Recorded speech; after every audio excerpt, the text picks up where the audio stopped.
அரசியல் கட்சி தொடங்கி தோல்வியடைந்த, வெற்றி பெற்ற மற்றும் களத்தில் இருக்கும் சினிமா நட்சத்திரங்கள். அரசியல் கட்சி தொடங்கி தோல்வியடைந்த சினிமா நட்சத்திரங்கள். நடிகர் சிவாஜி கணேசன் அவர்கள் 1988ஆம் ஆண்டு தமிழக முன்னேற்ற முன்னணி என்ற கட்சியை தொடங்கினார். நடிகர் சரத்குமார் அவர்கள் 2007ஆம் ஆண்டு அகில இந்திய சமத்துவ மக்கள் கட்சி என்ற கட்சியை தொடங்கினார். நடிகர் கமல்ஹாசன் அவர்கள் 2018ஆம் ஆண்டு மக்கள் நீதி மையம் என்ற கட்சியை தொடங்கினார். இயக்குனரும் நடிகருமான கே. பாக்கியராஜ் அவர்கள் 1989ஆம் ஆண்டு எம்ஜிஆர் மக்கள் முன்னேற்ற கழகம் என்ற கட்சியை தொடங்கினார்.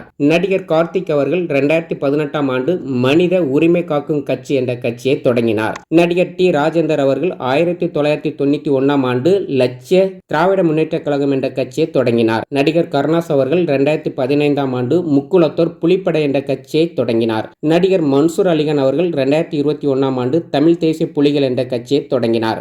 அரசியல் கட்சி தொடங்கி வெற்றி பெற்ற சினிமா நட்சத்திரங்கள். புரட்சி தலைவர் எம்ஜிஆர் அவர்கள் 1972ஆம் ஆண்டு அனைத்து இந்திய அண்ணா திராவிட முன்னேற்ற கழகம் என்ற கட்சியை தொடங்கி 1977 முதல் 1987 வரை முதலமைச்சராக இருந்தார். எம்ஜிஆரின் மறைவிற்கு பிறகு புரட்சி தலைவி ஜெயலலிதா அவர்கள் அனைத்து இந்திய அண்ணா திராவிட முன்னேற்ற கழகத்தின் பொதுச் செயலாளராகி முதலமைச்சராக இருந்துள்ளார். நடிகர் விஜயகாந்த் அவர்கள் 2005ஆம் ஆண்டு தேசிய முற்போக்கு திராவிட முன்னேற்ற கழகம் என்ற கட்சியை தொடங்கி 2006ஆம் ஆண்டு நடைபெற்ற சட்டப்பேரவை தேர்தலில் 234 தொகுதிகளில் தனித்து போட்டியிட்டு விருத்தாச்சலம் தொகுதியில் மட்டும் விஜயகாந்த் அவர்கள் வெற்றி பெற்றார்.